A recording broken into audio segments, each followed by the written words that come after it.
إن الحمد لله نحمده ونستعينه ونستغفره ونعوذ بالله من شرور أنفسنا ومن سيئات أعمالنا من يهده الله فلا مضل له ومن يضلل فلا هادي له وأشهد أن لا إله إلا الله وحده لا شريك له وأشهد أن محمدا عبده ورسوله صلى الله تعالى عليه وعلى آله وصحبه وسلم تسليما كثيرا أما بعد فقد قال السائل ما هي أوصاف العلماء الذين يقتدى بهم؟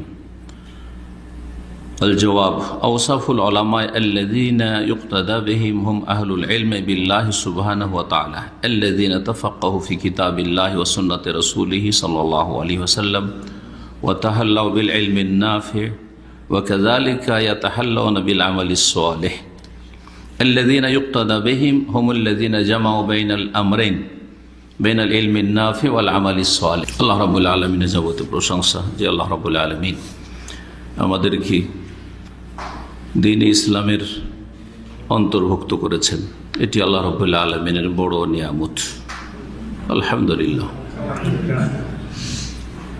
সেই মহান আল্লাহর যাবতীয় প্রশংসা যে আল্লাহ রাব্বুল আলামিন আবার মুসলিমদের মাঝে ওদের মধ্যে আমাদেরকে শামিল করেছেন যারা দ্বীন সম্পর্কে জ্ঞান অর্জন করে, যতটুকু যার ভাগ্যে রয়েছে এবং যতটা যার মেহনত রয়েছে, কিন্তু দ্বীনি জ্ঞান অর্জন করার চেষ্টা করে এবং তা অনুযায়ী আমল করার চেষ্টা করে এবং তার দাওয়াত দেওয়ার চেষ্টা করে। ওরা সবচাইতে ভালো মানুষ, যদিও তার মধ্যে বিভিন্ন স্তর রয়েছে। আল্লাহ রাব্বুল আলামিনের শুকরিয়া আদায় করি যে আল্লাহ রাব্বুল আলামিন সেই দলে আমাদেরকে শামিল হওয়ার তৌফিক দান করেছেন। আলহামদুলিল্লাহ। সালাত এবং সালাম নাজিল হোক প্রিয় মুহাম্মদুর রাসূলুল্লাহ সাল্লাল্লাহু আলাইহি সাল্লামের উপর, যিনি ইমামুল উলামা, ইমামুদ দুআত, জি ইমামুস সালেহিন, সৈয়দুল মুরসালিন, খাতামুন নবীয়্যিন রাসূলুল্লাহ সাল্লাল্লাহু আলাইহি ওয়াসাল্লাম। আজকে আমাদের ধারাবাহিক যে মানহাজের দর্স চলছে প্রতি মঙ্গলবারে 1440 থেকে আমরা শুরু করেছিলাম 1441-এর আজকে দ্বিতীয় মাসের শেষ সপ্তাহ। পর্ব হচ্ছে 30 নম্বর পর্ব, আর এর মাধ্যমে আমাদের যে কিতাব থেকে আমরা ধারাবাহিক আলোচনা করছিলাম, প্রায় আলোচনাগুলি ধারাবাহিক এই কিতাব থেকে রয়েছে। তবে কিছু আলোচনা মাঝখানে বিভিন্ন গুরুত্বপূর্ণ আলোচনা অন্যান্য কিতাব থেকে আমরা পেশ করার চেষ্টা করেছি। এই কিতাব আপনাদের জানা আছে, আর সবার অবগতির জন্য অনেকে নতুন, অনেকে অনলাইনে শোনেন, সবগুলি শোনেন না, সেজন্য আবার বলছি যে এই কিতাব হচ্ছে আল্লামা শাইখ সালেহুল ফাওজান হাফিজাহুল্লাহ তাআলার উত্তর, প্রশ্নকারীর উত্তরে মানহাজ সম্পর্কে, আকীদা সম্পর্কে যে কথাগুলি বলেছেন উনি। এই একটি ছোট্ট সংকলন, তাতে আজকে প্রশ্ন নম্বর হচ্ছে 115।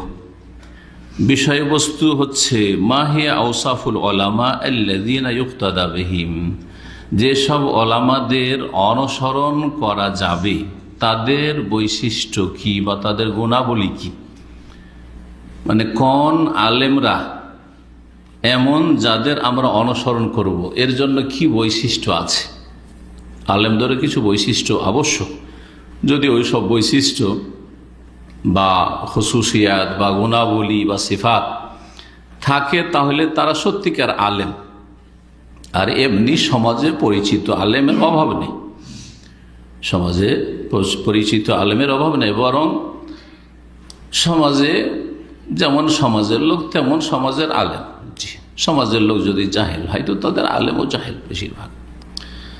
অধিকাংশ আলেমের মধ্যে ওই বৈশিষ্ট্যগুলি নেই যেগুলো একজন আলেম, মানে আলেমে দ্বীন, কোরআন সুন্নাহর আলেম।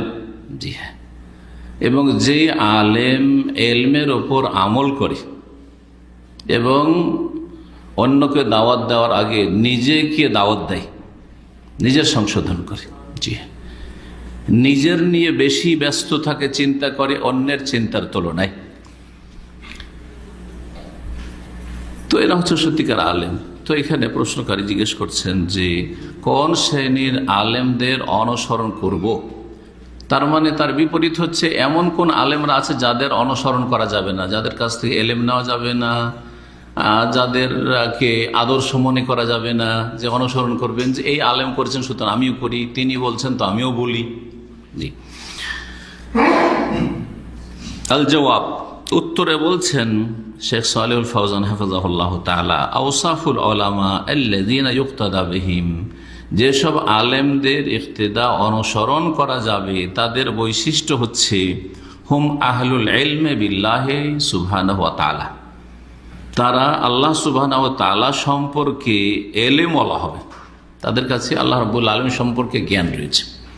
আল্লাহ রাব্বুল আলামিন সম্পর্কে জ্ঞান মানে হচ্ছে আল্লাহ রাব্বুল আলামিনের জাত সত্তা সম্পর্কে জ্ঞান, সিফাত গুণাবলী সম্পর্কে জ্ঞান, আল্লাহ রাব্বুল আলামিনের তৌহিদ সম্পর্কে জ্ঞান, আল্লাহ রাব্বুল আলামিনের প্রতি ঈমানের যে দিকগুলি রয়েছে সেসব দিকগুলি, তৌহিদে রুবুবিয়্যাহ, তৌহিদে উলুহিয়্যাহ, তৌহিদুল আসমা ওয়া সিফাত, আল্লাহ রাব্বুল আলামিনের অস্তিত্ব, আল্লাহ রাব্বুল আলামিনের আরও যে বিভিন্ন দিকগুলি রয়েছে, আল্লাহ রাব্বুল আলামিনের রহমত, আল্লাহ রাব্বুল আলামিনের আযাব, জি ইয়ারজুনা রাহমাতাহু ওয়া ইয়াখশাউনা আযাবাহু ওয়া ইয়াখাফুনা আযাবাহু, এ সমস্ত দিক সম্পর্কে যাদের এলম রয়েছে। আল্লাহ সম্পর্কে এলমের আরেকটা দিক হচ্ছে আল্লাহর দ্বীন সম্পর্কে এলম আছে। কেউ যদি বলে আমার আল্লাহ সম্পর্কে জ্ঞান আছে কিন্তু আল্লাহর দ্বীন সম্পর্কে, ইসলাম সম্পর্কে আমার জ্ঞান নেই, তো মূর্খ, বিপরীত কথা হল। যেই ব্যক্তি আল্লাহ সম্পর্কে জ্ঞান রাখে, আল্লাহর দ্বীন, আল্লাহর বিধান, আসমানি সিলেবাস, সে সম্পর্কে জ্ঞান থাকতে হবে, তাহলে সেই আলেমের অনুসারী হবেন যার আল্লাহ সম্পর্কে এবং তার সাথে আল্লাহর সম্পর্কে জ্ঞানের অন্তর্ভুক্ত হচ্ছে আল্লাহর দ্বীন সম্পর্কে জ্ঞান থাকতে হবে। আল্লাহর দ্বীনের হালাল হারাম, ফরজ ওয়াজিব, জায়েজ না জায়েজ, করণীয় বর্জনীয়, এই সমস্ত কিছু আল্লাহ রাব্বুল আলামিনের আদেশ নিষেধ, এই সমস্ত সম্পর্কে জ্ঞান হইতে হবে। আর একটা দিক হচ্ছে আল্লাহ রাব্বুল আলামিন রাসূল সম্পর্কে জ্ঞান থাকতে হবে সাল্লাল্লাহু আলাইহি ওয়াসাল্লাম, কারণ আল্লাহর সম্পর্কে জ্ঞানের একটা গুরুত্বপূর্ণ দিক হচ্ছে আল্লাহ রসুল সম্পর্কে জ্ঞান থাকা, যার মাধ্যমে আপনি আল্লাহর বিধানটা জানতে পারবেন বা আল্লাহ সম্পর্কে জানতে পারবেন। আল্লাহ সম্পর্কে কি করে জানলেন আপনি? আল্লাহ সম্পর্কে জানলেন তো আপনি রাসূলুল্লাহ সাল্লাল্লাহু আলাইহি ওয়াসাল্লামের মাধ্যমে। রাসূল দূত, তিনি যদি মাধ্যম না হইতেন জানার, তাহলে আমাদের জানার কোনো উপায় নেই আল্লাহ সম্পর্কে। মা তাদরি মাল কিতাব ওয়ালাল ঈমান, কিছু জানতে না তুমি, আর যে জিনিসগুলো জেনেছো সেটাই দ্বীন। তাহলে একটা হচ্ছে মাধ্যম রাসূলুল্লাহ সাল্লাল্লাহু আলাইহি ওয়াসাল্লাম জানার, আর আল্লাহ সম্পর্কে জানা, আর আল্লাহ সম্পর্কে যে বিষয়গুলি জানবেন, সে আকীদার বিষয় হোক, ইবাদতের বিষয় হোক, আখলাক মুআমালাত, আচার আচরণ, লেনদেনের বিষয় হোক, সেগুলি হচ্ছে দ্বীন। এই তিনটি কি বলা হয়? তিনটি ইসলামের মূলনীতি। জি, আল উসুলুস সালাসা, তিনটি মূলনীতি। আল্লাহ সম্পর্কে জ্ঞান অর্জন করা, আল্লাহর দ্বীন সম্পর্কে জ্ঞান অর্জন করা, আর আল্লাহর রাসূল সাল্লাল্লাহু আলাইহি ওয়াসাল্লাম সম্পর্কে জ্ঞান অর্জন করা। তাহলে এমন আলেমের অনুসারী হবেন যেই আলেমের আল্লাহ সম্পর্কে জ্ঞান আছে, আল্লাহর দ্বীন সম্পর্কে জ্ঞান আছে, আল্লাহ রাসূল সাল্লাল্লাহু আলাইহি ওয়াসাল্লাম সম্পর্কে জ্ঞান আছে। আর জ্ঞান আছে মানে শুধু জ্ঞানের দাবিদার হইলে হবে না, আর বেশি কথা বললে হবে না। জ্ঞান আছে মানে সঠিক জ্ঞান আছে, বিশুদ্ধ জ্ঞান আছে। এই নয় যে জ্ঞানে জালিয়াত ভরা আছে। আল্লাহ রাব্বুল সর্বত্র বিরাজমান, এটাও তো জ্ঞান, কিন্তু এই জ্ঞান হচ্ছে কুফরি জ্ঞান। সবকিছু তো বিরাজমান, এটাও তো একটা নলেজ, কিন্তু ভ্রান্ত নলেজ, ভ্রান্ত জ্ঞান। জি, আল্লাহ রাব্বুল আলামিনের কাছে চাওয়ার জন্য ওলি আউলিয়ার ওসিলাই দোয়া করা ভ্রান্ত জ্ঞান, ভ্রান্ত জ্ঞান। তাহলে সঠিক জ্ঞান হইতে হবে। জি, যেটাকে আল ইলমুন নাফি, উপকারী জ্ঞান বলা হয়। বলছেন সামনে, বলছেন যে যাদের অনুসরণ করবেন তারা হচ্ছেন আহলুল ইলমে বিল্লাহি সুবহানাহু ওয়া তাআলা, আল্লাহ সুবহানাহু ওয়া তাআলা সম্পর্কে যারা এলেম ওয়ালা। আল্লাযীনা তাফাক্কাহু ফি কিতাবিল্লাহি ওয়া সুন্নতি রাসূল সাল্লাল্লাহু আলাইহি ওয়াসাল্লাম, তারা কারা? আল্লাহ সম্পর্কে এলেম ওয়ালা কারা? জ্ঞানী কারা? যারা জ্ঞান অর্জন করেছেন আল্লাহর কিতাবের কোরআন কারীমের, এক নম্বরে, ও সুন্নতে রাসূল রাসূলুল্লাহ সাল্লাল্লাহু আলাইহি ওয়াসাল্লাম সুন্নাহর আদর্শের, কোরআনের জ্ঞান আছে এবং হাদিস সুন্নাহর জ্ঞান আছে তাদের কাছে। জ্ঞান তো হইল, জ্ঞান থাকা শুধু যথেষ্ট না, তার অনুসরণের জন্য বা তাকে আদর্শ মনে করার জন্য। ওয়া তাহাল্লাউ বিল ইলমিন নাফি, এবং সে নিজে সুসজ্জিত হয়, নিজেকে অলংকৃত করে, নিজেকে সাজায়, গড়ে তুলে, বিল ইলমিন নাফি, যে উপকারী এলেম হাসিল করেছে আল্লাহ সম্পর্কে, আল্লাহর দ্বীন সম্পর্কে, আল্লাহ রাসূল সাল্লাল্লাহু আলাইহি ওয়াসাল্লাম সম্পর্কে, তা দিয়ে নিজেকে সাজিয়েছে, গড়ে তুলেছে। আলেম দেখা যাচ্ছে বেআমল, আমাদেরকে বলে তাহাজ্জুদের কথা আর ওর তাহাজ্জুদের খবর নেই। আমাদেরকে বলে ভাই যদি বক্তব্য করতে লাগিয়ে দেন যে প্রথম কাতারের ফজিলত আর ফজরের নামাজের ফজিলত আর তারপরে আজানের সাথে সাথে তাবকির ইলাস সালাহ নামাজে তাড়াতাড়ি যাওয়ার ফজিলত, তো তার বয়ান শুনেন, জবরদস্ত বয়ান। কিন্তু আজান হয়ে গেল, একামত হয়ে গেল, সব দেখবেন যে মসবুক হয়ে শেষ কাতারে আর প্রায় 1 রাকাত ছুটছে, 2 রাকাত ছুটছে। কি শিখেছে সে? জি হ্যাঁ, সে আদর্শ নয় আপনার কাছে। আপনি তাকে যদি আদর্শ মনে করেন তাহলে ভাববেন যে অসুবিধা নেই, আজান তো এমনি দিতে হয়, দিয়েছে, ওইটার জন্য যাওয়া লাগবে না। হ্যাঁ, একামতের সময় গেলেই হলো বা একামতের সময় উজু করলেই হলো, কারণ দেখছি যে সাইকেল করছে। না না না, সে আদর্শ নয় আপনার জন্য।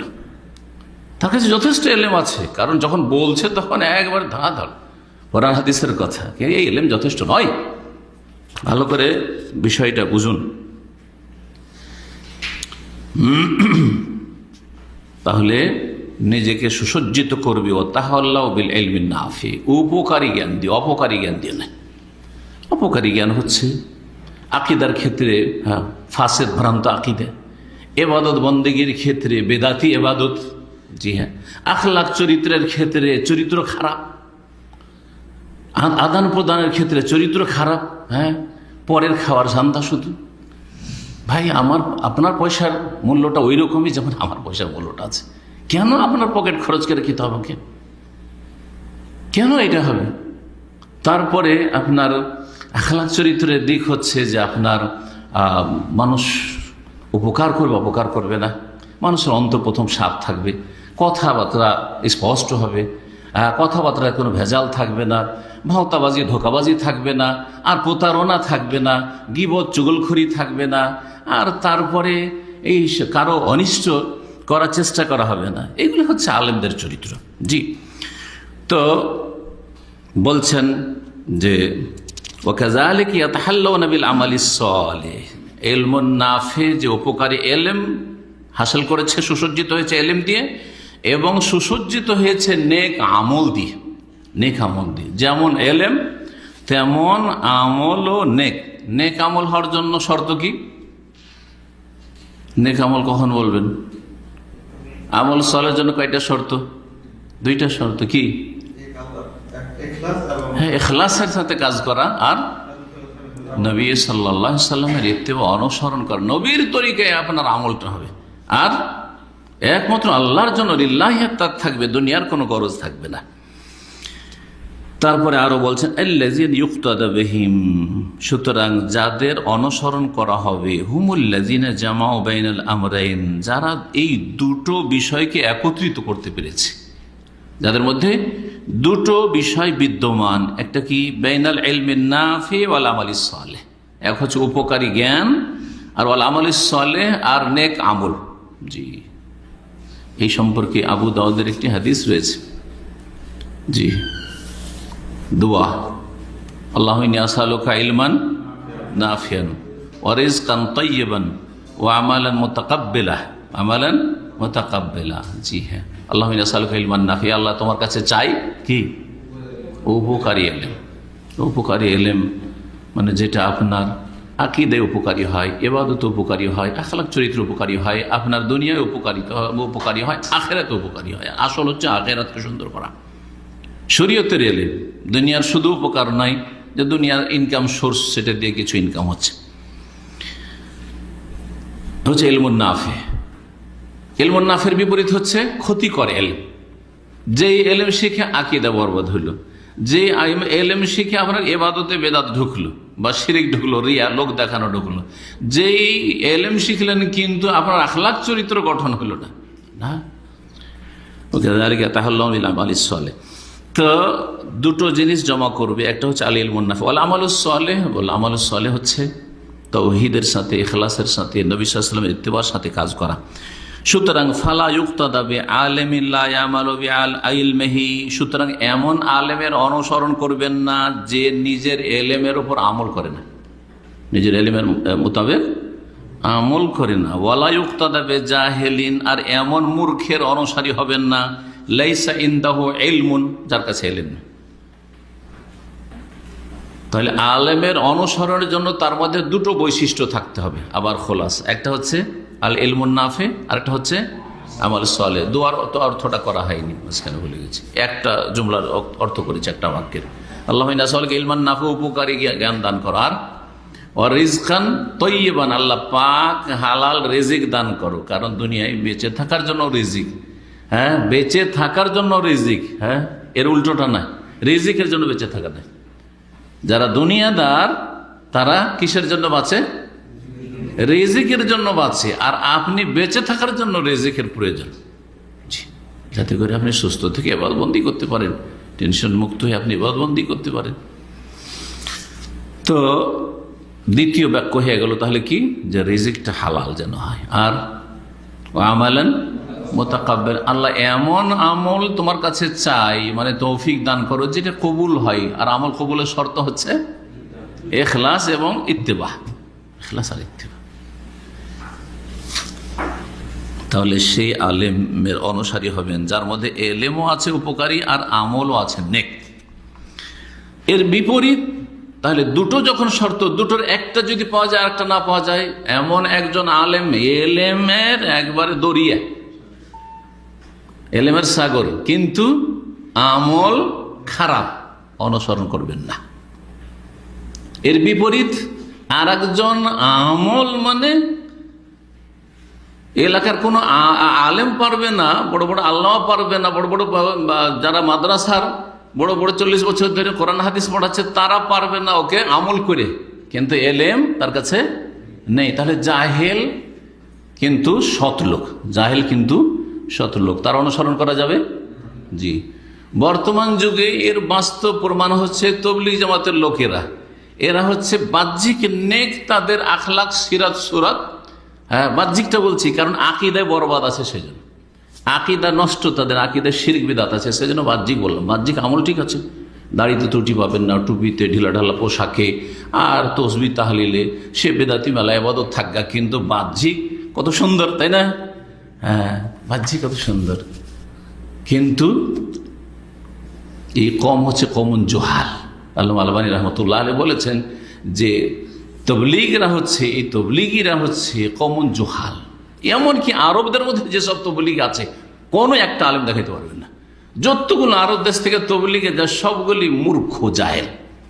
এদের পড়াশোনা মাধ্যমিকের উপরে নেই, মাধ্যমিকের উপরে নেই। এরা কোনো জামে ইউনিভার্সিটির পড়াশোনা করে শিক্ষিত লোক। তাহলে তবলিগি হচ্ছে জাহেল কম, তাদের অনুসরণ করা যাবে না। আর আরেক দল হচ্ছে এলেম আছে কিন্তু আমল নেই। কিছু চরমপন্থী আছে যারা আজকাল ইরানপন্থী হয়েছে, ওদের যুগ ওই যুগ থেকে চলে আসছে, খোমেনির যুগ থেকে চলে আসছে। হ্যাঁ, ইরানের সাথে তাদের ভালোবাসা, আর তৌহিদের দেশের সাথে তাদের বিদ্বেষ শত্রুতা। এই যে ইখওয়ানিয়া জামাতিরা, এদের মধ্যে কিছু আলেম পয়দা হয়েছে কিছু, যদি এখন বর্তমানে এদের মধ্যে আলেম নেই, কিন্তু একসময় আলেম পয়দা হয়েছে। কিন্তু এদের কাছে এলেম ছিল কিন্তু আমল ছিল না। জি হ্যাঁ, এই দুটো জামাত মানুষকে গুমরাহ করে রেখেছে বর্তমান যুগে। এই দুটো জামাতের গুমরাহি থেকে যদি বের করে নিয়ে আসতে পারেন, তাহলে বড় একটা ইসলামের খেদমত হবে, যে তাওহীদ ঠিক থাকবে আর সুন্নাহ ঠিক থাকবে, শিরক মুক্ত হবে, বেদাত মুক্ত হবে, তাদের মধ্যে উপকারে এলেম থাকবে এবং নেক আমল থাকবে, দুটোই জমা হবে। এই দুই গুমরাহি থেকে বেরিয়ে আসতে পারলে। তো বলছেন যে তাহলে অনুসরণ ওদের করবেন যাদের মধ্যে দুটো বৈশিষ্ট্য রয়েছে, আল ইলমুন নাফি ওয়াল আমালুস সালিহ। ফালা ইউক্তাদা বিআলিম, এমন আলেমের অনুসারী হবেন না, লা ইয়ামালু বিইলমিহি, আমল অনুযায়ী আমল করেন, বেআমল। ওয়ালা ইউক্তাদা বিজাহিল, আর এমন মূর্খের আপনি অনুসরণ করবেন না, লাইসা ইনদাহু ইলমুন, তার কাছে এলেম নাই কিন্তু খুব নেক, তাহাজ্জুদ গুজার, সবসময় তাসবিহ আর তাহলিল আর জিকির আজকার। না না, তার কারণ তার কাছে কিছু নেই তো কি দেবে? পকেটে পয়সা না থাকলে কি আপনার সহযোগিতা করবে? ঠিক ওই রকমই যদি কারো পেটে এলেম না থাকে তাহলে সে কি দেবে আপনাকে? ভুল দেবে সে কিছু দেওয়ার চেষ্টা করলে। ওয়ালা ইউক্তাদা ইল্লা বিমান জামা বাইনাল আমরাইন, সুতরাং একমাত্র ইক্তেদা করবেন ওদের যারা দুটো এই গুণকে একত্রিত করতে পেরেছে। আবার বলছেন আল ইলমুন নাফি ওয়াল আমালুস সালিহ, উপকারী এলেম এবং নেক আমল। জি, তারপর শেখ সালেহ ফৌজান সৌদি আরবের কথা বলছে। সৌদি আরবে তাহলে কোন ধরনের আলেমের আমরা ইক্তেদা করব, অনুসরণ করব? বড় আলেম তাদের নাম বলবেন কি? তখন তিনি বলছেন অবিনিসবাতে লিল্লাযিনা ইউক্তাদা বিহিম ফি বিলাদিনা, আমাদের দেশে মানে সৌদি আরবে যেসব ওলামাদের অনুসরণ করবেন, আর সৌদি আরবের ওলামারা পৃথিবীর মধ্যে বর্তমান যুগে সবচেয়ে বড় আলেম। বর্তমান যুগ এই জন্য বললাম যে 1400 বছরের ইতিহাসে কি হয়েছে? আবর্তন বিবর্তন হয়েছে। এমন যুগ গেছে যেই যুগে ভারত উপমহাদেশে বড় বড় আইম্মা ওলামা পয়দা হয়েছে। এমন যুগ ছিল যেই যুগে মিশরে বড় ওলামা ইবনে হাজারের মতো লোক পয়দা হয়েছে, হাফেজ ইবনে হাজারের মতো এরকম বহু ওলামা পয়দা হয়েছে। এক সময় ছিল শাম দেশে বড় বড় ওলামা পয়দা হয়েছে, এক সময় ছিল ইরাকে বড় বড় ওলামা পয়দা, এক সময় এখন একটিও আলেম খুঁজে পাওয়া যাবে না, মধ্যম শ্রেণীর আলেম খুঁজে পাওয়া যাবে না। সেই দেশে এক সময় ইমাম বুখারী পয়দা হয়েছে, ইমাম তিরমিজি পয়দা হয়েছে, ইমাম আবু দাউদ পয়দা হয়েছে, ইমাম ইবনে মাজা পয়দা হয়েছে। ইমাম ইবনে মাজা কাজবিনী বলা হয়। কাজবিন জানেন? কাজবিন যেটাকে ইংলিশে ক্যাসপেন বলা হয়, ক্যাসপেন সাগর। জি হ্যাঁ, যেটা ক্যাসপেন সাগর বলা হয় সেটা আপনার যে সাইপ্রাস ইউরোপ শুরু হচ্ছে সেই এলাকায়, আর আপনার কি বলছে রাশিয়া আর ইউরোপের মাঝামাঝি ওই জায়গাগুলোতে এখন কোন আলেম খুঁজে পাবেন? বোখারার দিকে উজবেকিস্তানে কোন আলেম খুঁজে পাবেন? তুর্কিস্তানে কোন আলেম খুঁজে পাবেন? তাজিকিস্তানে কোন আলেম খুঁজে পাবেন? কিন্তু একসময় বড় বড় আলেম ছিল, বড় বড় আইম্মা পয়দা হয়েছে। বর্তমান যুগে সবচেয়ে বড় আলেম পৃথিবীর কোথায় রয়েছে? সৌদি আরবে। এই 100 বছরের মধ্যে বলছে, বিশেষ করে 100 বছর মধ্যে, বিংশ শতাব্দীতে বিশেষ করে বলছি আরো। বলছেন যে তাই আমাদের দেশে মানে সৌদি আরবে যেসব ওলামাদের অনুসারী হবেন এবং যাদের আলোচনা আপনারা গ্রহণ করবেন, ওহুম কাসীরুন, তাদের সংখ্যা অনেক বেশি, ওয়ালিল্লাহিল হামদ, মারুফুন ইনদান নাস, লোকেরা জানেন তাদেরকে, লা ইয়াজহালুহুম আহাদুন, মানুষের কাছে তারা অচেনা নন, মানে সৌদি আরবের জনগণ তাদেরকে চেনেন। লাল বাদিয়া, এমনকি যারা বেদুইন এলাকায় বাস করে তারাও জানে, ওয়ালাল হাজের, যারা শহরে বাস করে তারাও জানে, ওয়ালাল কিবার ওয়ালাল সিগার, বড়ও জানে ছোটও জানে। ওহুমুল কায়েমুন আলা আমালিল ফতোয়া আল কাদা ওয়াত তাদরিস ওয়া গায়রি যালিক, আর তারাই বিশেষ করে সৌদি আরবের ফতোয়া, বিচার বিভাগ এবং শিক্ষা দীক্ষার ক্ষেত্রে তারা দায়িত্ব পালন করে যাচ্ছেন। জি হ্যাঁ, এবং তাদের কাছে যেমন এলেম রয়েছে, ওয়াল্লাযীনা উরিফা আনহুমুল ইলম, তাদের কাছে এলেমও রয়েছে, অতুকা, পরহেজগারি, আল্লাহ ভীরুতাও রয়েছে, ওয়াল ওয়ারা, আর অধিক তাকওয়া, অধিক সতর্কতা রয়েছে। ওয়ারা, তাকওয়ার উপরে আরো অতিরিক্ত গুণ। ওয়ালা রাসে ওলামাইনা, এবং আমাদের সমস্ত ওলামাদের যিনি হচ্ছেন মধ্যমণি বা সবচেয়ে বড় বরেণ্য আলেম হচ্ছেন শেখ আল্লামা আব্দুল আজিজ বিন বাজ হাফিজাহুল্লাহ তাআলা, উনি লিখেছেন। কারণ এইটা লেখা হয়েছে বা এই ফতোয়া বা এটা আলোচনা করা হয়েছে যখন শেখ বিন বাজ রহমতুল্লাহ আলাই জীবিত ছিলেন। জি হ্যাঁ, সেজন্য হাফিজাহুল্লাহ তাআলা লিখেছেন, তখন থেকে লেখা আছে। এখন কি বলবেন? কারণ মানুষ মরে যাওয়ার পরে আল্লাহর হেফাজত, কিসের আর হেফাজত? চোর ডাকাত বলে ভয় আছে? মানুষ শয়তান বলে ভয় না, আর জিন শয়তানের ভয় নেই। এটা আজকে শুনে নেন যে বেঁচে থাকলে হাফেজ আল্লাহ যেন তার হেফাজত করে, রক্ষা করে, আর মরে গেলে আল্লাহ যেন রহম করে। কেন বলবেন? পার্থক্য কেন?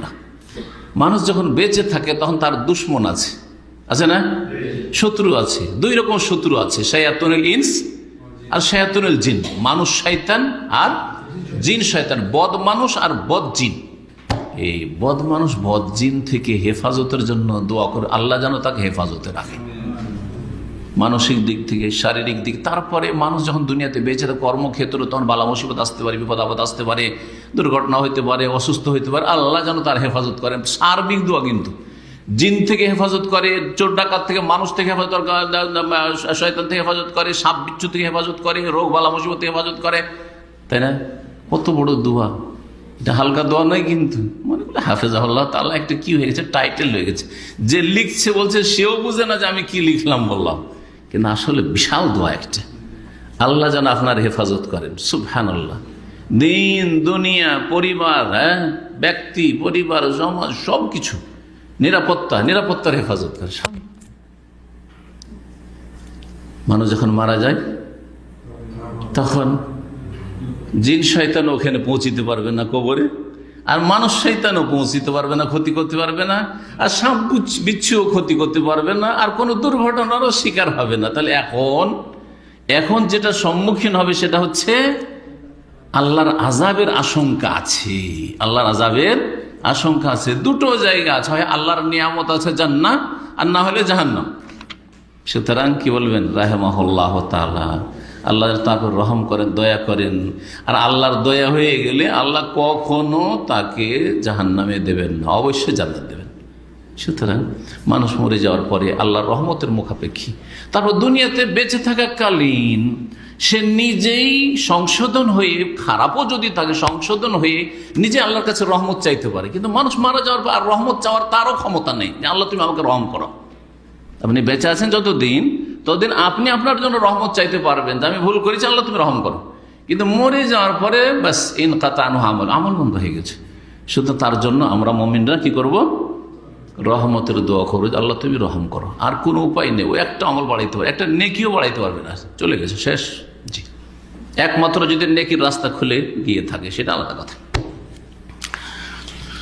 তো শেখ আব্দুল ইবনে বাজ রাহমাতুল্লাহ আলাইহি ফাইন্নাহু রাজুলুন মান্নাল্লাহু আলাইহি বিল ইলমিল গাযীরি ওয়াল আমালিস সালিহ, এমন এক ব্যক্তিত্ব যার উপর আল্লাহ অনুগ্রহ করেছেন গভীর ইলমের দ্বারা। আল্লাহ গভীর জ্ঞান দান করেছিলেন তাকে দিনের। ওয়াল আমালিস সালিহ, যেমন ছিল ইলম গভীর, ইলমের গভীরতা, তেমন ছিল আল আমাল নেক আমল। সুবহানাল্লাহ। শাইখ ইবনে বাজ রাহমাতুল্লাহ আলাইহিকে কয়েকবার দেখেছি কাছে থেকে। একবার মসজিদে নববীর মেহরাবের ওইখানে দেখেছি, ছাত্র জীবনে সালাম করেছি। আর একবার ওনার সাথে তায়েফে, ওনার গ্রীষ্মকালে তায়েফে অফিস হয়। তো তায়েফে অফিস হতে তো তায়েফের অফিসে গিয়ে দেখা সাক্ষাৎ করেছিলাম। সুবহানাল্লাহ। কথায় কথায় আস্তাগফিরুল্লাহ, সুবহানাল্লাহ, আলহামদুলিল্লাহ, জিকির চলতো, জিকির আজকাল চলতো। এই হচ্ছে সুন্নতি জিকির। আসলে সুন্নতি জিকির আমাদের দেশের লোকেরা জিকির করলে বেদাতি জিকির করে। আর যদি সহি আকীদার দাবিদার হয়, সালাফি দাবিদার হয়, আহলে হাদিস দাবিদার হয়, তাহলে জিকির নেই। এরকম হলে হবে না।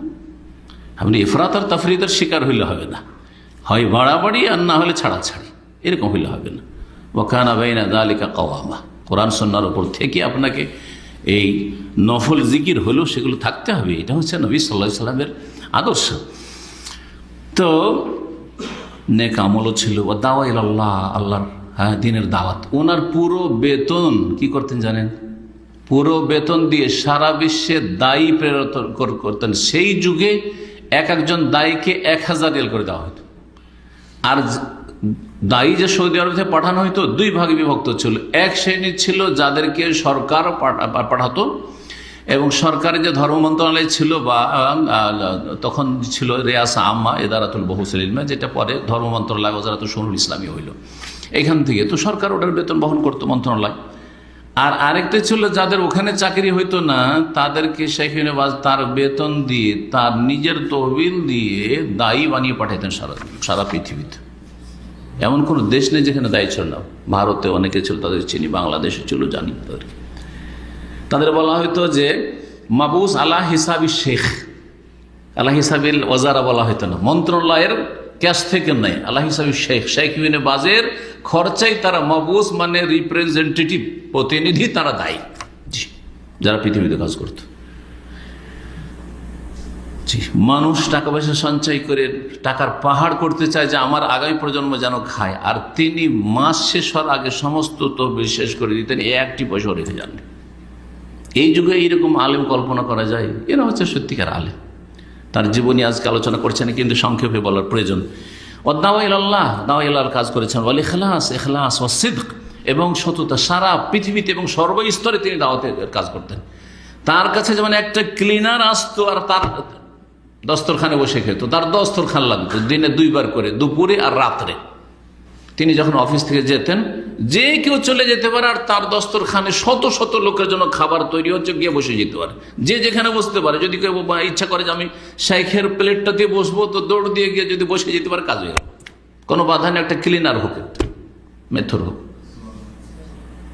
আবার এদিকে রাজা বাদশাহরা বসতেন, পুরোপুরি রাজা বাদশাহ যে কোনো সময় তার সাথে বসতেন। জি,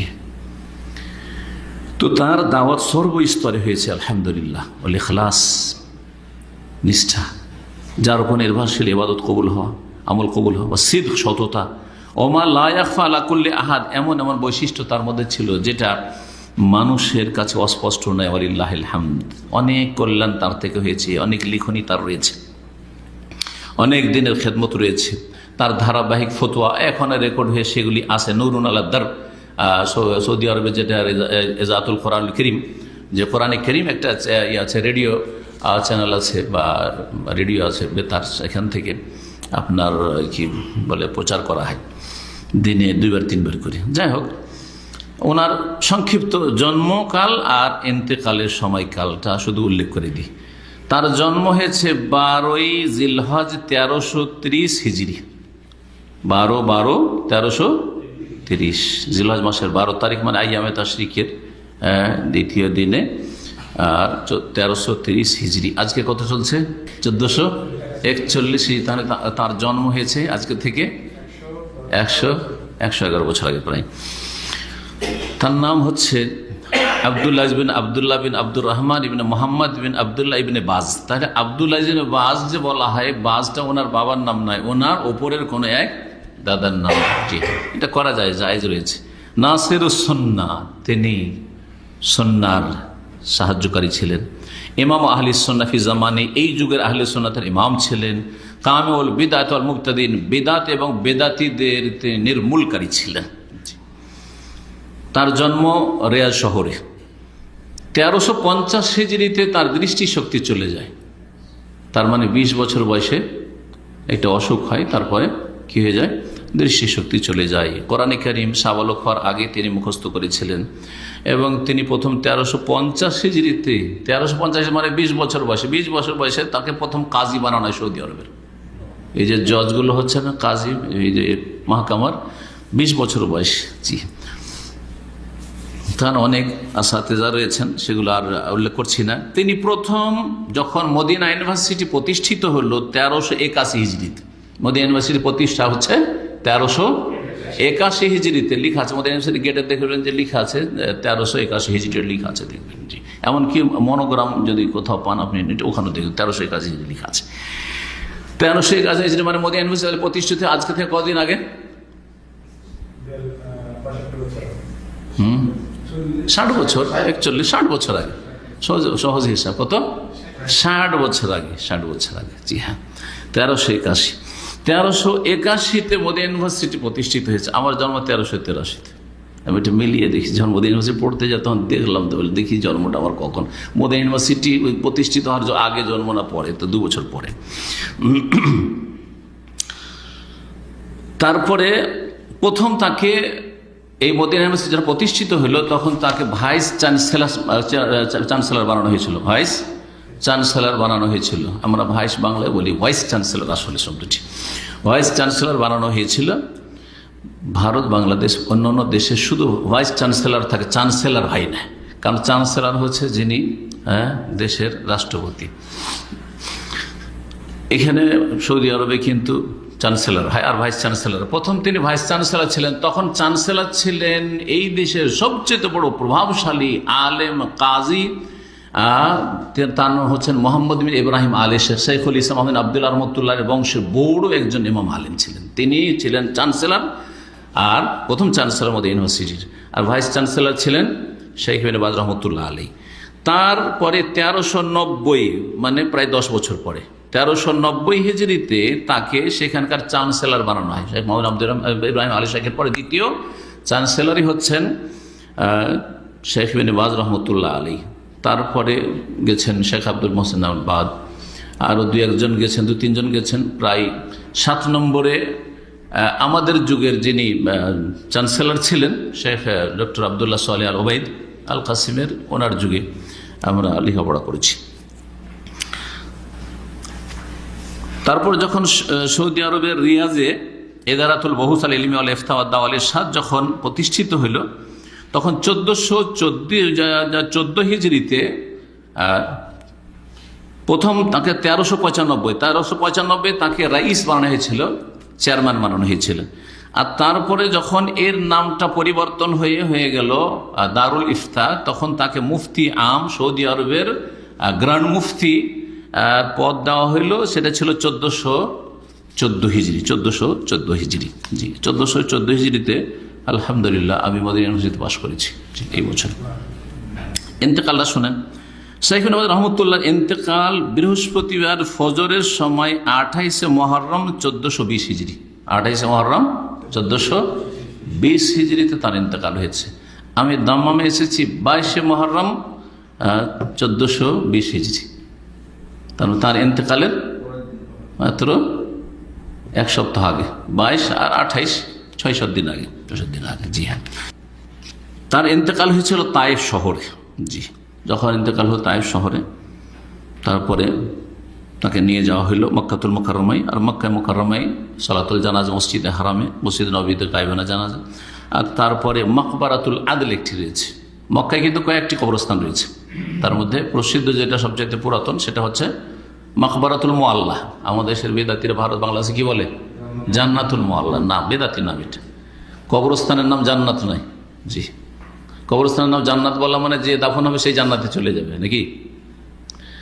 জান্নাতুল মুআল্লা, জান্নাতুল বাকি, এটা বেদাতি নাম। আর মাকবারা মানে কবরস্থান। কি মাকবারা মানে? কবরস্থান। তো মাকবারাতুল মুআল্লা, জি হ্যাঁ, যেটা সুলাইমানিয়াতে। আর একটা হচ্ছে মাকবারাতুল আদল। হজ মৌসুমে যারা দেখেছেন গাড়ি পার্কিং করে, আল আদল পার্কিং আছে একটা, এই দিক থেকে গেলে, তাইফের দিক থেকে গেলে মওকিফুল আদল আছে, ওখানে একটি কবরস্থান রয়েছে। এই ছিল শেখ নওয়াজ রহমতুল্লাহের সম্পর্কে সংক্ষিপ্ত পরিচিতি। শেখ সালেহ ফজলের কথা শেষ হয়নি, কিছুটা বাকি আছে, শেষ করি। তিনি বলছেন যে ফালা ইয়াজুজুল আখযু আনিল জুহাল ওয়ালাউ কানু মুতাআল্লিমিন। সুতরাং জাহেলদের কাছ থেকে এলেম নেওয়া জায়েজ নয়, যদিও তারা নিজেদেরকে আলেম বলে আত্মপ্রকাশ করে। আজকাল অধিকাংশ বক্তারা হচ্ছে এই রকম বৈশিষ্ট্যের। তারা সমাজে পরিচিত বড় বড় আলেম না আল্লামা। আজকাল আলেম নামটি একেবারে তুচ্ছ হয়ে গেছে, বিশেষ করে পাকিস্তান আর বাংলাদেশ। পাকিস্তান বাংলাদেশে আলেম বললে মানে ছোট মৌলভী, এই জন্য ওদের কাছে আল্লামা সাহাব, আল্লামা সাহাব। এটা পাকিস্তান থেকে প্রথম শুরু হয়েছে, আর এই 20 বছরের মধ্যে শুরু হয়েছে বাংলাদেশে সব আল্লামা।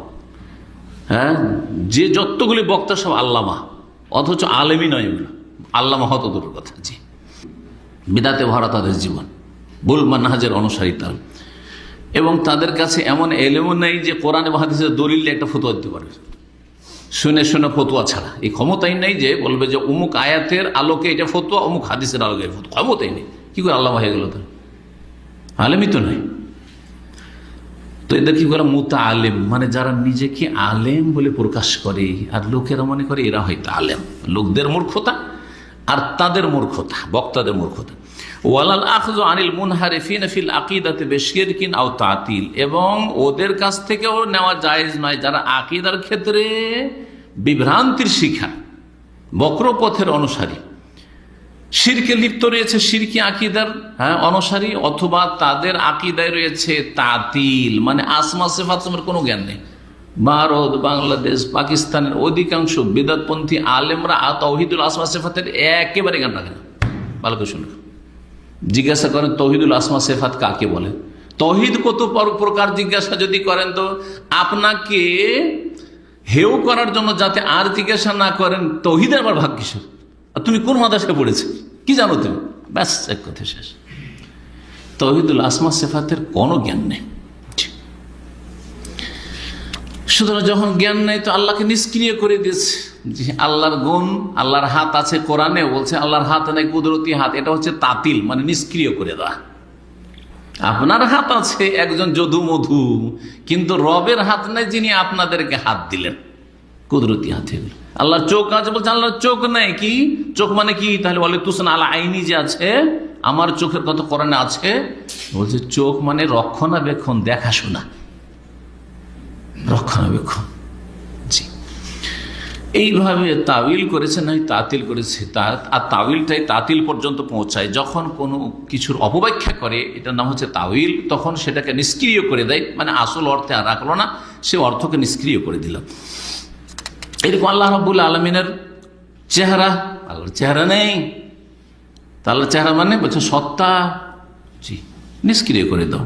ওয়ালাল আখযু আনিল মুবতাদিয়া, আর বেদাতি থেকেও এলেম গ্রহণ করা জায়েজ নয়। অল মুনহারিফিন, আর যারা বিভ্রান্ত ভুল পথে পরিচালিত হয়েছে যেসব আলেম সমাজ, তাদের থেকে ইলম হাসিল করা জায়েজ নয়। ওয়াইন সম্মু ওলামা, যদিও তাদেরকে ওলামা বলা হয়, সমাজে তাদেরকে আলেম ওলামা বলা হচ্ছে, কিন্তু তাদের থেকে ইলম হাসিল করা জায়েজ নয়। বেদাতীদের থেকে ইলম হাসিল করা জায়েজ নয়। বেদাতী কেমন করে চিনবেন? যদি দেখেন যে তারা মাজারপন্থী, তো বেদাতী। মাজারপন্থী নয় মানে মাজারে যেতে নিষেধ করছে, কিন্তু তারা পীর মুরিদিতে বিশ্বাসী, আমাদেরগুলো হক্কানি পীর আর বেরলবীদের গুলি ভণ্ড পীর, তাহলে জানবেন যে ওরাও বিদাতি। যারা মিলাদ করে জানবেন যে বেদাতি। যারা ওই শবে বরাতে হল্লারোড ধুমধাম, হ্যাঁ ওই সব ফাজাইল বয়ান করে জাল, বেদাতি। যারা নিয়ত পড়ায় বেদাতি, সম্মিলিত মোনাজাত করে বেদাতি। জি হ্যাঁ, এরা মুবতাদিয়া। জি, বেদাতিদের থেকে ইলম হাসিল করবেন তো কি পাবেন? জি, যার কাছে যা আছে তাই পাবেন। চাইনা থেকে মানলে আয়সা যদি জাপান বলেন যে জাপানি তো হবে, হ্যাঁ তো ওই রকমই। জি, ফাল আসনাফু সালাসা বলছেন, সুতরাং আলেমরা তিন ভাগে বিভক্ত। যাদেরকে সমাজে আলেম বলা হচ্ছে তারা তিন ভাগে বিভক্ত। আল আহলুল ইলমে নাফি ওয়াল আমালিস সালেহ, এমন আলেম যাদের কাছে উপকারী এলেম আছে আর নেক আমলও আছে। যেমন এলেম তেমন আমল আছে, এক। দুই নম্বর হচ্ছে আহলুল ইলমে বেদুনে আমালিন, এলেম ওয়ালা কিন্তু বে আমল, আমল নেই। আমলে বড় ত্রুটি। আমল নেই মানে জরুরি নয় যে একবার তাহাজ্জুদ গুজার হইতে হবে। হয়তো তাহাজ্জুদ না পড়ে সে কোরআন হাদিস স্টাডি করছে, হ্যাঁ আয়াত হাদিস মুখস্থ করছে, ওর চেয়ে বেশি নাকি পাচ্ছে। জরুরি নয় যে নফল তার বেশি বেশি হইতে হবে, কিন্তু কমপক্ষে কিছু নফল হইতে হবে, কমপক্ষে কিছু নফল হইতে। আর ফরজ অবশ্যই হইতে হবে, ফরজ ওয়াজিব অবশ্যই হইতে হবে। হারাম নাজায়েজ থেকে অবশ্যই বাঁচতে হবে। মনে রাখবেন, একজন আলেমের আমলওয়ালা হওয়ার জন্য হারাম থেকে অবশ্যই বাঁচতে হবে, আর ফরজ ওয়াজিব অবশ্যই থাকতে হবে, আর সুন্নত নফল কিছুটা থাকা লাগবে, কিছুটা থাকা লাগবে।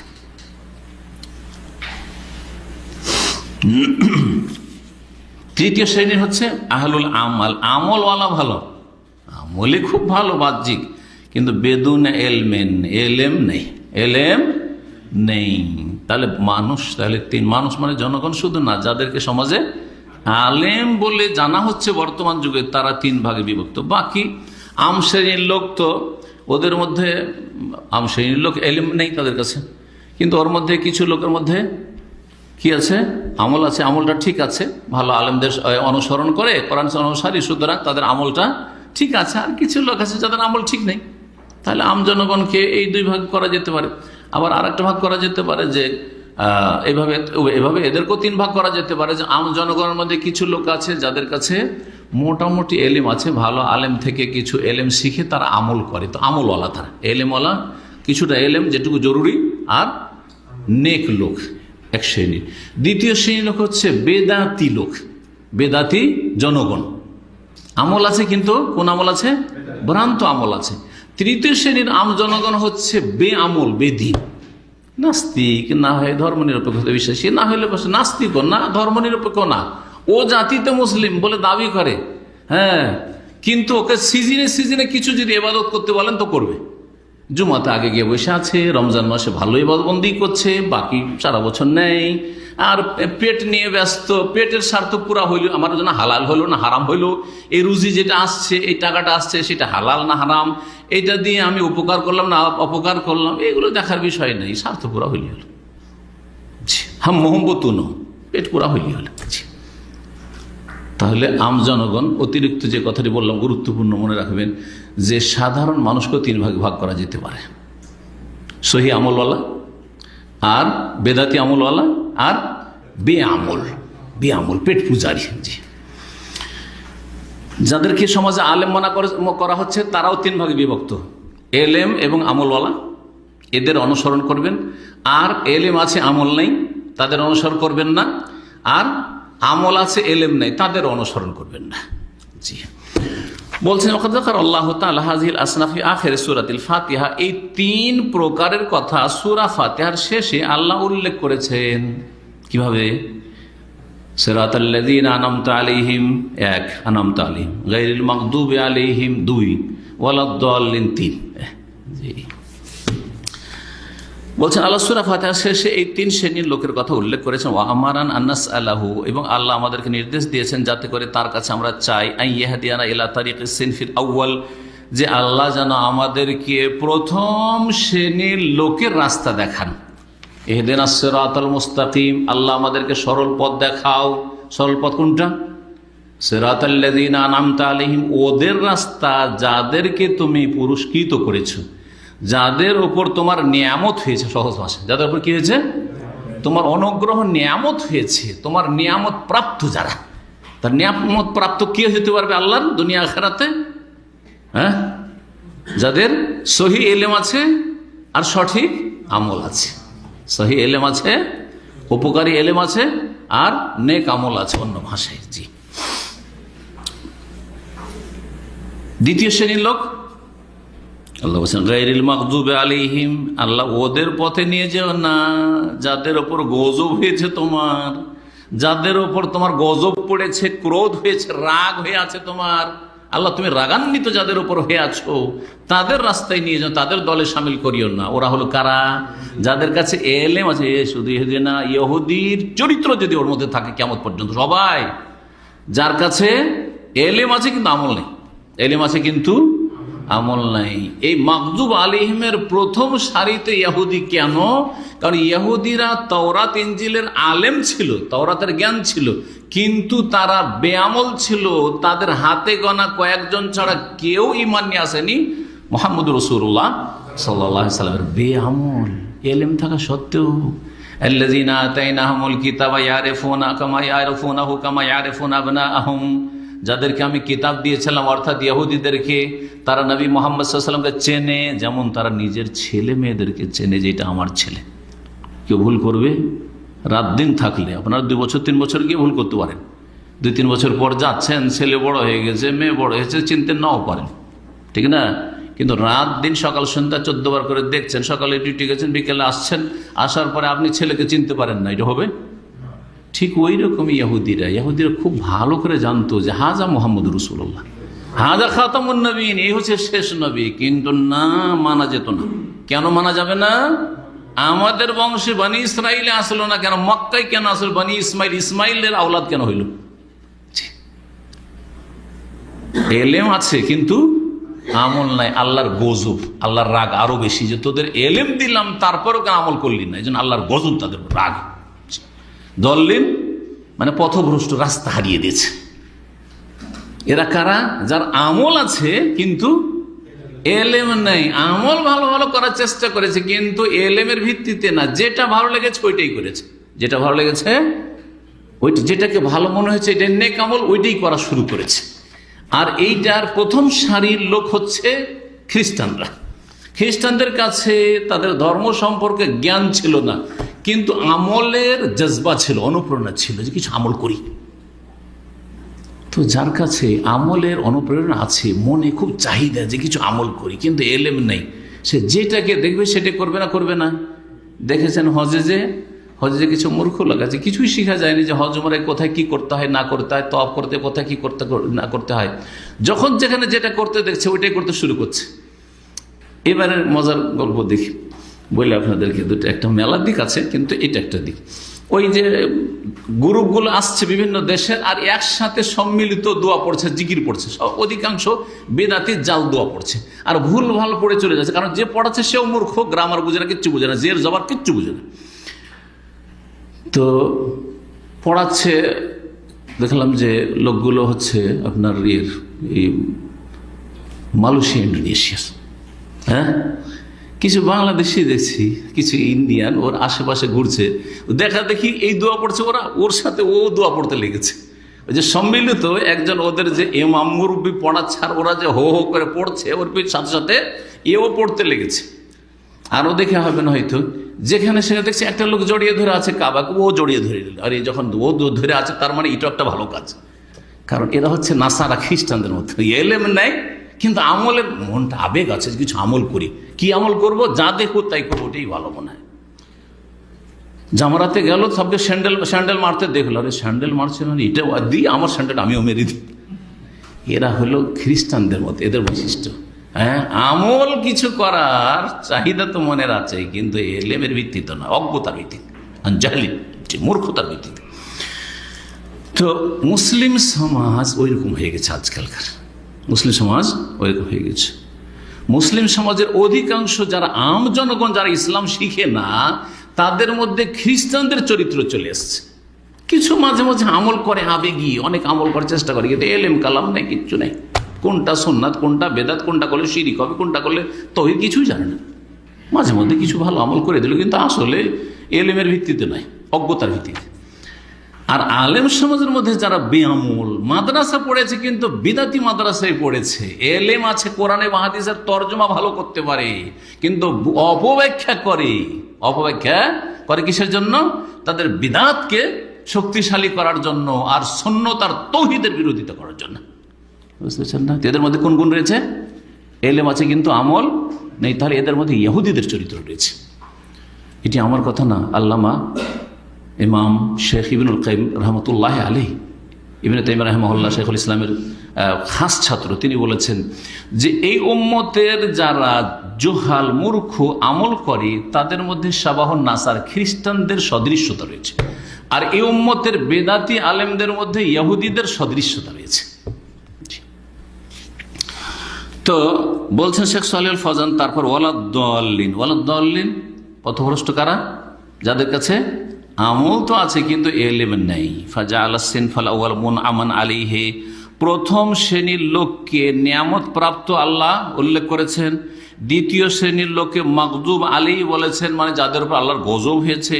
ওয়াসিনফুস সালিস, তৃতীয় শ্রেণীর লোক দাল্লান, মানে পথভ্রষ্ট, তারা আমল আছে কিন্তু ভুল পথে আমল হয়েছে। ওয়াহাজানিস সিনফানিল আখিরানি ইউমাসসিলানি ফিরাকাল মুনহারিফাল ইয়ম, আজকাল যত গুমরাহ ফিরকাগুলি রয়েছে, ভ্রান্ত পথের পথিক ফিরকা রয়েছে, দল উপদল রয়েছে, সবগুলি হচ্ছে এই দ্বিতীয় এবং তৃতীয় শ্রেণীর অন্তর্ভুক্ত।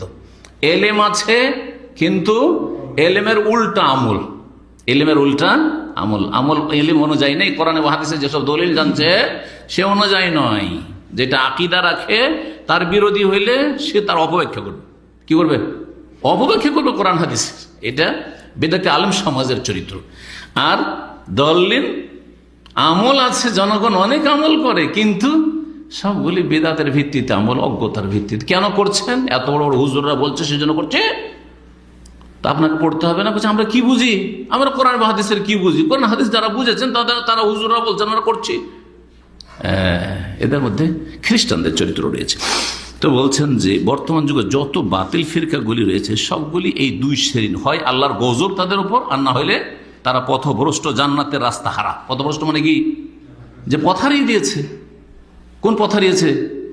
জান্নাতের রাস্তা হারিয়ে দিয়েছে। কারণ সিরাতে মুস্তাকিমটাই জান্নাতে নিয়ে যাবে। সেটা হচ্ছে জি এলমের ভিত্তিতে যদি নেক আমল হয়। ওয়াইন কানাত তানতাসিবু ইলাল ইসলাম, যদিও এই বেদাতি ফিরকাগুলো ইসলামের সাথে সম্পৃক্ত, কিন্তু তাদের ইসলামের সাথে আসল সম্পর্ক নেই। এখানেই আজকের আলোচনা শেষ হলো। এটি ছিল আমাদের 30তম পর্ব, আর আমাদের সময় হয়ে গেছে। এর মাধ্যমে আমাদের কিতাবও শেষ হয়ে গেছে। শেষখানে 116 নম্বর প্রশ্ন একটি আছে, তাতে নসিহত চেয়েছেন শেখ সালেহ ফৌজান হাফিজাহুল্লাহর কাছে, উপদেশ, যে যারা এলেম হাসিল করে তাদের জন্য, তালেবে এলম যারা ছাত্র, তাদের জন্য কিছু আপনি দিক নির্দেশনামূলক কিছু উপদেশ দেবেন।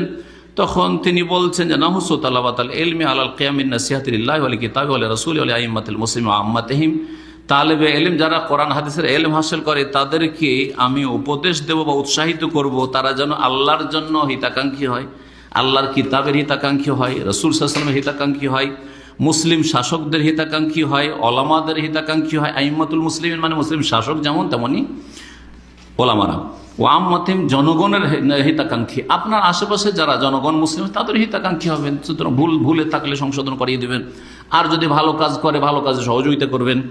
যেমন রাসূলুল্লাহ সাল্লাল্লাহু আলাইহি ওয়াসাল্লাম সহিহ মুসলিমের হাদিসে নির্দেশ দান করেছেন, এবং যেই কথাগুলি শিখেছে সেগুলি প্রকাশ করবে। আল্লাহ এই চুক্তি নিয়েছেন কোরআনে কারিমে, ওয়াইয আখাযাল্লাহু মিসাকাল্লাযিনা উতুল কিতাবা লা তুবায়্যিনুন্নাহু লিন-নাস ওয়া লা তাকতুমুনাহু, আহলে কিতাবদের কাছ থেকে আল্লাহ রাব্বুল আলামিন অঙ্গীকার নিয়েছিলেন যাদেরকে কিতাব দেওয়া হয়েছিল কি, যে তোমরা হক কথা বর্ণনা করবে, ওয়ালা তাকতুমুনহু, আর সেটাকে লুকাবে না। এই উপদেশ করে যেন আমল করে, যেটা শিখেছেন কোরআন এবং হাদিসের কথা সেটা প্রচার করে প্রসার করবে। ওয়াইয়াত্তাবিউ ফিন নাসিহাতি ওয়াল বায়ান মানহাজাল কিতাব ওয়াস সুন্নাহ, এবং হিতাকাঙ্ক্ষী হওয়ার ক্ষেত্রে বা উপদেশ নসিহার ক্ষেত্রে, কোনো কথা বর্ণনা করার ক্ষেত্রে কোরআন সুন্নাহর মানহাজের অনুসারী হবেন, কোরআন সুন্নাহর তরিকার অনুসারী হবেন, ভুল পথের অনুসারী হবেন না। যেমন তবলিগ আপনি করছেন, ইলিয়াসি তবলিগ, তো এটা কোরআন সুন্নাহর অনুসারী হলেন, আপনাকে কোরআন এবং হাদিসের তবলিগ করতে হবে। আপনি তবলিগ করবেন, আপনি ফাজাইল আমলের তবলিগি নেশাবেন, না না না, আপনি বাল্লিগ মা উনজিলা ইলাইকা মির রাব্বিক। জি হ্যাঁ, এই হচ্ছে মানহাজুল কিতাব ওয়াস সুন্নাহ।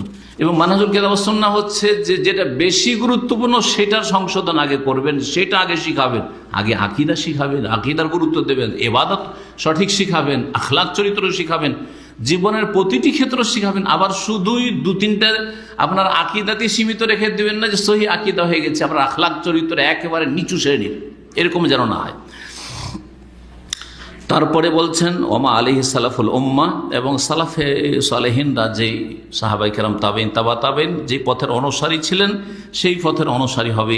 খারেজি এবং মুতাজিলা যারা, তাদের অনুসারী হবে না, তাদের মানহাজ থেকে দূরে থাকবে। খারেজিরা চরমপন্থী, মুতাজিলা চরমপন্থী। চরমপন্থী হচ্ছে বর্তমান যুগের জঙ্গিরা, চরমপন্থী হচ্ছে বর্তমান জঙ্গিদের পৃষ্ঠপোষক, যারা নিজের হাতে অস্ত্র ধারণ করে আর ফিতনা ফাসাদ সৃষ্টি করে ইসলার নামে, কিন্তু তারা ইসলাহ করে না। যারা নসিহতের ক্ষেত্রে মুসলিম শাসকের বিরুদ্ধে অস্ত্র নিয়ে বেরিয়ে পড়ে আর মনে করে তাদের মারলেই জিহাদ হয়ে যাবে, জান্নাত হবে আর শহীদ হয়ে যাবে, এগুলি ভুল পথ। এগুলি দিয়ে কোনোদিন শান্তি নেমে আসবে না, অশান্তির শেষ থাকবে না। আর কোরআন এবং হাদিসের সাথে শত্রুতা করবেন আর আল্লাহর আযাব থেকে বেঁচে থাকবেন, এই আশা করে বসে আছেন। জি হ্যাঁ, তিলকা বে তিলকা।